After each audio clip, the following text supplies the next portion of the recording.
প্রিয় শিক্ষার্থী বন্ধুরা, ইংরেজির আরও একটি নতুন ভিডিও লেসনে তোমাদের সবাইকে স্বাগতম জানাচ্ছি এবং আজকের এই ক্লাসটির মধ্য দিয়ে তোমরা যারা নবম দশম শ্রেণীর শিক্ষার্থী বন্ধুরা আছো তোমাদেরকে আমরা সিম্পল, কমপ্লেক্স অ্যান্ড কম্পাউন্ড এই সেন্টেন্সটার বেশ কিছু এক্সাম্পল আমরা প্র্যাকটিস করার চেষ্টা করব এবং আমরা প্র্যাকটিস বেস রুলসগুলো জানার চেষ্টা করবো। অর্থাৎ কি প্র্যাকটিসের মাধ্যমে আমরা রুলগুলো জানার চেষ্টা করব, রুলস নিয়মগুলো আমরা একটু আয়ত্ত করার চেষ্টা করব। সুতরাং তোমরাও চেষ্টা করবে আমাদের সাথে টোটাল ক্লাসগুলো, তোমরা পুরো সেশনগুলো দেখার চেষ্টা করবে। এর পূর্বের ক্লাসে কিন্তু আমরা সিম্পল, কমপ্লেক্স অ্যান্ড কম্পাউন্ডের আগের পার্টের ক্লাস নিয়েছি। সুতরাং ওই পার্টের ক্লাস দেখার পরে তোমরা অবশ্যই এই পার্টের ক্লাসটি সম্পূর্ণ দেখবে।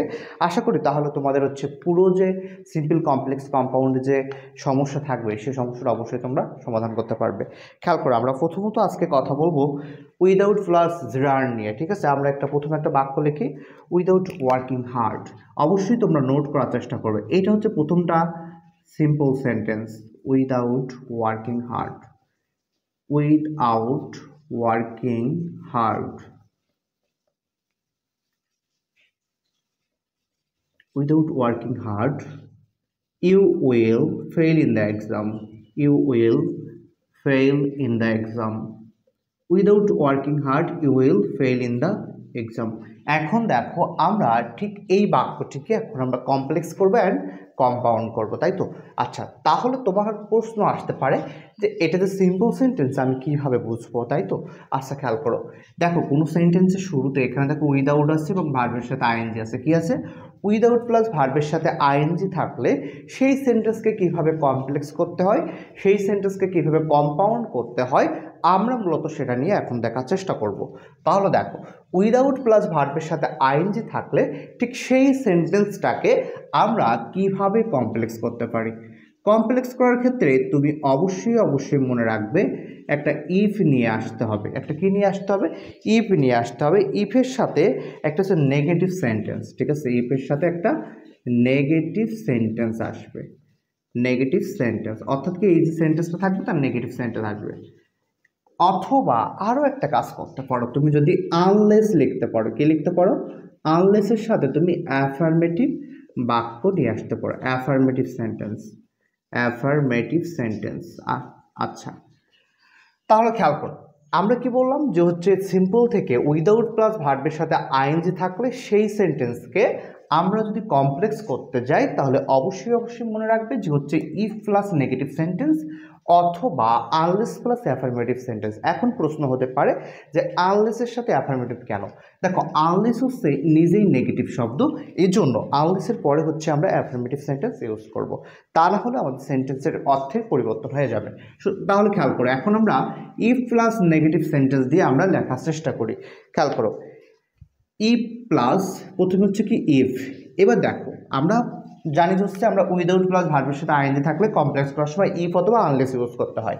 তাহলে ইফ লিখলাম। এবার কথা হচ্ছে যে এই বাক্যের সাবজেক্টকে দেখো তো, এই বাক্যের সাবজেক্ট হচ্ছে you. If you, if you. এখন আমাদের কাজ হচ্ছে এবার এই ভার্বটাকে নিয়ে কাজ করা, ওয়ার্কিং হার্ড। এই ভার্বটাকে নিয়ে এখন আমাদের কি করতে হবে? কাজ করতে হবে। এখন কাজ করার ক্ষেত্রে আমরা কি করতে পারি? If you.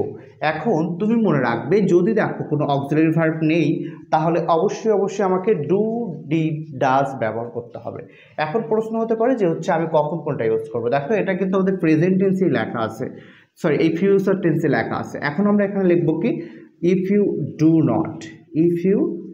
not work hard, if you do not work hard। আচ্ছা দেখো, তাহলে কি বললাম যে এই ওয়ার্ডটাকে আমরা নেগেটিভ করব। ওয়ার্কের সাথে ওয়ার্ডটাকে নেগেটিভ করতে গেলে অবশ্যই কি আসবে? একটা ডু নিয়ে আসতে হবে। আমরা কিন্তু ডাজেন্ট কেন লিখে নাই বলো তো? যে ইউ আছে, ইউ কিন্তু থার্ড পারসন না, থার্ড পারসন সিঙ্গুলার নাম্বার হলে তখন কিন্তু আমরা ডাজ লিখতে পারতাম, তাই না? তাহলে এখন দেখো যে আমরা if you do not work hard এতটুকু তো লিখলাম।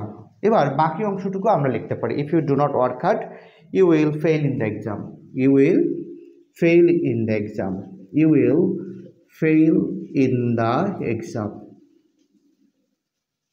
আশা করি বুঝতে পারছো।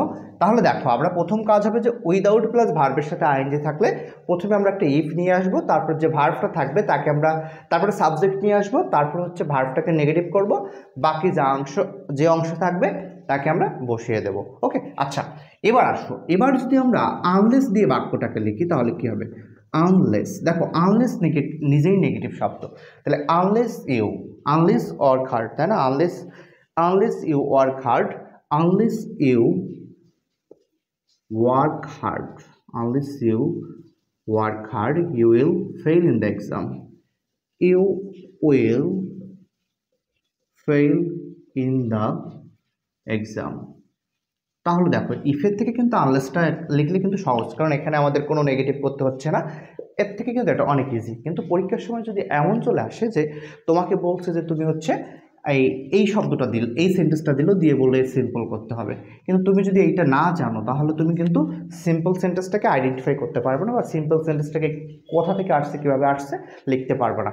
দেখো এটা কিন্তু অল্টারনেটিভ ভাইস ভার্সা, তাই না? অর্থাৎ কি আনলেস যুক্ত কোনো সেন্টেন্সকে যদি কমপ্লেক্স করতে হয় তাহলে আমরা উইদাউট প্লাস ভার্বের সাথে আইএনজি দিয়ে সেন্টেন্সটাকে শুরু করব।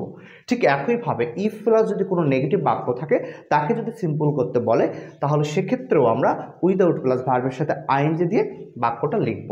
এবার আসো, এবার হচ্ছে আমরা এই বাক্যটিকে হচ্ছে কম্পাউন্ডে ট্রান্সফার করব। তাহলে দেখো কম্পাউন্ডে ট্রান্সফার করার ক্ষেত্রে আমাদের কোনো নিয়ম আছে কিনা, বা কোন ধরনের নিয়ম আমরা দেখলে আমরা মোটামুটি হচ্ছে এই কম্পাউন্ডটা বুঝতে পারবো বা শিখতে পারবো। দেখো এখন হচ্ছে এই বাক্যটাকে যদি আমাদের লিখতে হয় তাহলে আমরা ইনফ্রাটিভ সেন্টেন্স নিয়ে আসতে হবে। ইনফ্রাটিভ সেন্টেন্স, ইনফ্রাটিভ সেন্টেন্স প্লাস হচ্ছে ওয়ার। অর্থাৎ কি ইম্পারেটিভ সেন্টেন্স বলতে আমরা কি বুঝি মূলত? দেখো ইম্পারেটিভ সেন্টেন্স বলতে বোঝায় যে ভার্ব দিয়ে শুরু হবে বাক্যটা, অথবা লেট দিয়ে শুরু হবে, অথবা আমাদের হচ্ছে প্লিজ, কাইন্ড এই ধরনের ওয়ার্ড থাকতে পারে। আচ্ছা তাহলে দেখো ইম্পারেটিভ সেন্টেন্সের শুরুটা হবে কি দিয়ে? ভার্ব দিয়ে। তাহলে মনে রাখবে কিন্তু যে হচ্ছে উইদাউট প্লাস ভার্বের সাথে আইএনজি, অথবা হচ্ছে if plus negative sentence, unless plus affirmative sentence, এই ধরনের সেন্টেন্সকে যদি কখনো আমাদেরকে কম্পাউন্ড করতে বলে তাহলে অবশ্যই আমরা ইম্পারেটিভ সেন্টেন্স ইউজ করব। তাই তো আমরা কি ইউজ করব? ইম্পারেটিভ সেন্টেন্স ইউজ করব। তাহলে দেখো আমরা এখন ইম্পারেটিভ সেন্টেন্সটাকে একটু লেখার চেষ্টা করি। তাহলে দেখো এই বাক্যে ভার্বকে, এই বাক্যে ভার্বকে বলো তো? এই বাক্যে ভার্ব হচ্ছে ওয়ার্ক, তাই না? এই যে এখান থেকে আমরা কনভার্ট করার চেষ্টা করি ওয়ার্ক। এখন তুমি কি ওয়ার্কিং লিখবা? ওয়ার্কিং কিন্তু লিখতে পারবে না, তোমাকে লিখতে হবে ওয়ার্ক হার্ড।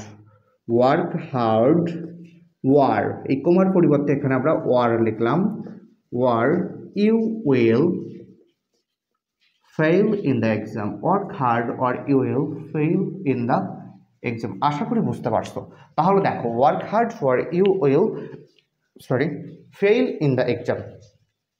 তাহলে মোটামুটি আমরা বুঝতে পারলাম যে উইদাউট প্লাস ভার্বের সাথে আইএনজি বা জিরান থাকলে সেক্ষেত্রে আমরা কমপ্লেক্স করার ক্ষেত্রে ইফ প্লাস নেগেটিভ সেন্টেন্স, অথবা এই দেখো ইফ প্লাস হচ্ছে নেগেটিভ সেন্টেন্স, অথবা আনলেস প্লাস হচ্ছে অ্যাফার্মেটিভ সেন্টেন্স।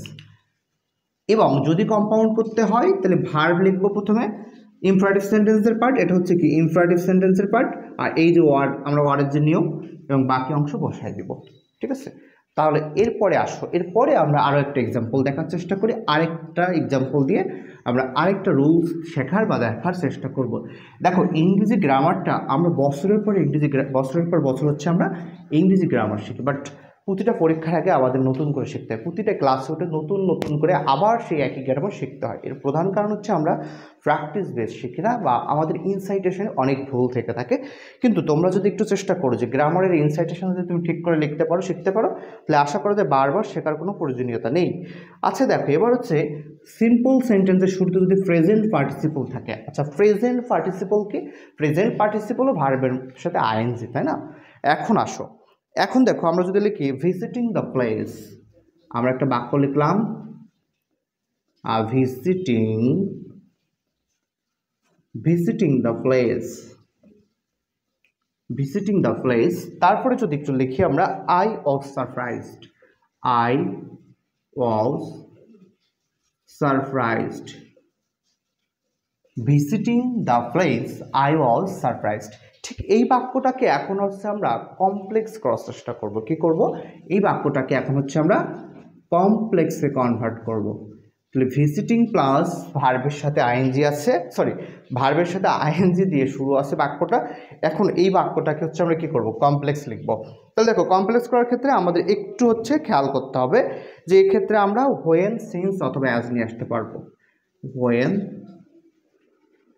সিন্স অথবা আমরা অ্যাজ ইউজ করতে পারবো।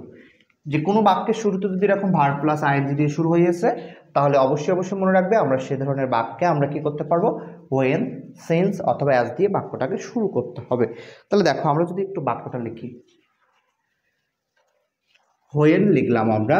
এবার হোয়েনের পরে হচ্ছে আমাদের এই বাক্যের সাবজেক্ট আছে কে, এই বাক্যের সাবজেক্ট দেখো হচ্ছে আই, হোয়েন আই। এখন তোমার প্রশ্ন আসতে পারে যে হচ্ছে আমরা এর পরের কাজ কি করবো, এর পরের কাজ হচ্ছে আমাদের ভার্বের কাজ। পরে কার কাজ, ভার্বের কাজ। আচ্ছা আমি লিখলাম হোয়েন আই ভিজিটেড। এখন তোমার প্রশ্ন হচ্ছে যে ভিজিটেড কেন লিখলাম। দেখো এই যে বাক্যটা, দেখো এই বাক্যটা কোন টেন্সে আছে, পাস্ট টেন্সে আছে। কারণ ওয়াজ ওয়্যার মূলত ব্যবহার করা হয় হচ্ছে আমাদের পাস্ট টেন্স। যদি তুমি দেখো যে প্রথম ক্লাস বাদ দিয়ে পরবর্তী যে অংশ আছে সেই অংশ যদি তোমার কি হয়, সেই অংশ যদি পাস্ট টেন্সে হয় তাহলে হোয়েন যুক্ত অংশকেও আমাকে পাস্ট টেন্সে কনভার্ট করে নিতে হবে। যদি প্রেজেন্ট টেন্সে হতো তাহলে আমি অবশ্যই ভিজিট লিখতাম। যদি এখানে থাকতো আই অ্যাম তাহলে আমরা এখানে কি লিখতে পারতাম, এখানে অবশ্যই ভিজিট লিখতে পারতাম। তাহলে when I visited the place, when I visited the place, এতটুকু তো লিখলাম। এর পরের অংশ যা আছে আমরা সেটুকু লিখে দিই, I was surprised. When I visited the place I was surprised. আশা করি বুঝতে পারছো। তাহলে দেখো এখানে হচ্ছে যে when I visited the place I was surprised. তাহলে প্রথম তোমার কথা হচ্ছে, যা প্রশ্ন হচ্ছে যে হচ্ছে তুমি বুঝতে হবে যে হোয়েন, অ্যাজ অথবা সিন্স একে কখন ব্যবহার করতে হবে, যখন হচ্ছে আমাদের সময় বলছে বা কোনো বিষয় নিয়ে বলছে যে ভার্ব প্লাস আইএনজি দিয়ে আছে, সেক্ষেত্রে হচ্ছে আমরা এই হোয়েন, অ্যাজ, সিন্স ইউজ করব। এবার আমরা এই বাক্যটাকে হচ্ছে কমপ্লেক্স করতে পারলাম, কিন্তু এখন কম্পাউন্ড পারি কিনা সেটা দেখার চেষ্টা করি। দেখো কম্পাউন্ডে লেখার ক্ষেত্রে আমাদের বেশ কিছু নিয়ম ফলো করতে হয়, কিন্তু কম্পাউন্ড কিন্তু অনেক সহজ, তাই না, কমপ্লেক্সের থেকে। এখন হচ্ছে এই বাক্যটাকে কমপ্লেক্স করার ক্ষেত্রে আমরা দেখলাম যে হোয়েন অ্যাসিড আসছে।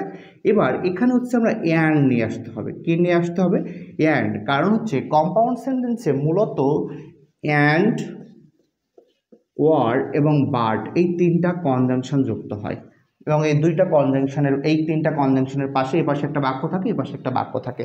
এখন হচ্ছে আমাদের কাজ হচ্ছে যে অ্যান্ডটাকে কোথায় আমরা রিপ্লেস করব, তাই না, অ্যান্ড থেকে কোথায় প্লেস করব একটু দেখার চেষ্টা করি। দেখো আমরা যদি এই বাক্যটাকে লিখি, I visited the place, I visited the place and I was surprised, and I was surprised, and I was surprised. এখন তোমাকে তুমি বারবার হচ্ছে সাবজেক্ট ইউজ করার কোনো প্রয়োজনীয়তা নেই। তুমি এখানে আই দিতে পারো, না দিতে পারো, কিন্তু বারবার হচ্ছে সাবজেক্ট ইউজ করার কোনো প্রয়োজনীয়তা নেই। তাহলে I visited the place and I was surprised অথবা অ্যান্ড ওয়াজ সারপ্রাইজড। আশা করি বুঝতে পারছো। মনে রাখবে যে সিম্পল কমপ্লেক্স কম্পাউন্ড করার ক্ষেত্রে জাস্ট আমাদের একটু মাথায় রাখতে হবে কখন কোথায় কোন সেন্সটা করতে হবে, তাই না, যে কখন ভার্ব প্লাস আইএনজি থাকবে, কখন without plus verb plus ING থাকবে, কখন বাই প্লাস ভার্বের সাথে আইএনজি থাকবে। এবং এই সবগুলো রুলস বেস বা স্ট্রাকচার বেস বা হচ্ছে এক্সাম্পল বেস বা প্র্যাকটিস বেস সবগুলো ক্লাস কিন্তু আমরা নেওয়ার চেষ্টা করছি প্রতিদিন। সুতরাং তোমরাও চেষ্টা করবে, আমাদের ইউটিউব এবং ফেসবুক উভয় জায়গায় কিন্তু আমাদের এই ক্লাসগুলো আপলোড হয়ে থাকে। সুতরাং সেখান থেকে তোমরা দেখার চেষ্টা করবে এবং আমাদের সাথে থাকবে।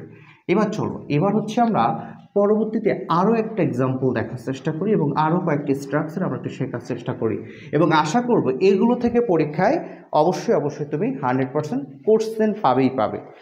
এবার দেখো আমরা যদি একটা বাক্য লিখি, দে কেম টু হেল্প আস, কি লিখলাম, সিম্পল বাক্য, একটা সিম্পল সেন্টেন্স লিখলাম, they came to help us, they came to help us. ঠিক এই বাক্যটাকে এখন হচ্ছে আমি কমপ্লেক্সে লিখবো। এখন তোমাকে একটা ছোট একটা ইনস্ট্রাকশন দিই আমি, যে টু আছে বাক্যের মধ্যে হচ্ছে টু প্লাস ভি ওয়ান এরকম যদি বা টু থাকে, তাহলে সেক্ষেত্রে আমরা কি করব, সেক্ষেত্রে কমপ্লেক্স করার ক্ষেত্রে অবশ্যই আমরা সো দ্যাটের ইউজ করব। আমরা কি ইউজ করব, সো দ্যাট। তাহলে দে কেম, টু এর পরিবর্তে কি বললাম তাহলে আমরা, সো দ্যাট। তাহলে এতটুকু তো বুঝতে পারছো যে হচ্ছে আমরা যদি কোনো বাক্যে দেখি যে টু আছে, তাহলে সেক্ষেত্রে অথবা ইনফিনিটিভ, এরকম বাক্য আছে, একটা সিম্পল একটা সেন্টেন্স আছে যে সাবজেক্ট প্লাস ভার্ব প্লাস আবার ইনফিনিটিভ, তাই না? আমরা জানি কি ভার্ব হচ্ছে দুইটা, ভার্ব হচ্ছে কয় প্রকার, ফাইনাইট ভার্ব হচ্ছে নন ফাইনাইট ভার্ব। তাহলে একটা দেখো ফাইনাইট ভার্ব, আর একটা হচ্ছে কি নন, এইটা কি, প্রথমটা হচ্ছে ফাইনাইট ভার্ব আর পরেরটা হচ্ছে নন ফাইনাইট ভার্ব। এখন যদি দেখো যে নন ফাইনাইট ভার্ব আছে এবং সেই নন ফাইনাইট ভার্বটা যদি হচ্ছে টু প্লাস ভিওন হয়ে থাকে বা ইনফিনিটিভ হয়ে থাকে, তাহলে সেক্ষেত্রে টু এর পরিবর্তে আমরা লিখবো so that, they came to so that. এবার এখানে সাবজেক্ট হিসেবে আমরা কাকে ইউজ করতে পারি, অবশ্যই হচ্ছে আমরা সাবজেক্ট হিসেবে দেকে ইউজ করতে পারি, দ্যাট দে। এবার দেখো, এবার হচ্ছে আমাদের একটা ক্যান অথবা কোড ইউজ করতে হবে, ক্যান অথবা কোড। এখন তুমি বলো যে হচ্ছে ক্যান ব্যবহার করবে নাকি কোড ব্যবহার করবে। দেখো এখানে লেখা আছে দে কেম। আচ্ছা, কেমটা মূলত কোন ভার্ব, কেমটা মূলত কিন্তু আমাদের ভার্বের পাস্ট ফর্ম। তাহলে যেহেতু বলছে পাস্ট ফর্ম, তাহলে আমাকে ক্যানের পাস্ট ফর্ম ইউজ করতে হবে কুড। তাহলে they came so that they could help us, they could help us. তাহলে মোটামুটি একটু বোঝার চেষ্টা করবে যে কোনো সেন্টেন্সের মধ্যে যদি ফাইনাইট ভার্ব থাকে এবং নন ফাইনাইট ভার্ব থাকে এবং নন ফাইনাইট ভার্বটা যদি ইনফিনিটিভ হয়, তাহলে সেক্ষেত্রে টু এর পরিবর্তে আমরা সো দ্যাট ইউজ করব। তারপরে হচ্ছে ওই বাক্যে যে সাবজেক্ট থাকবে তাকে আমরা আবার বসানোর চেষ্টা করব, বা ওই বাক্যের সাবজেক্টকে বসাতেই হবে।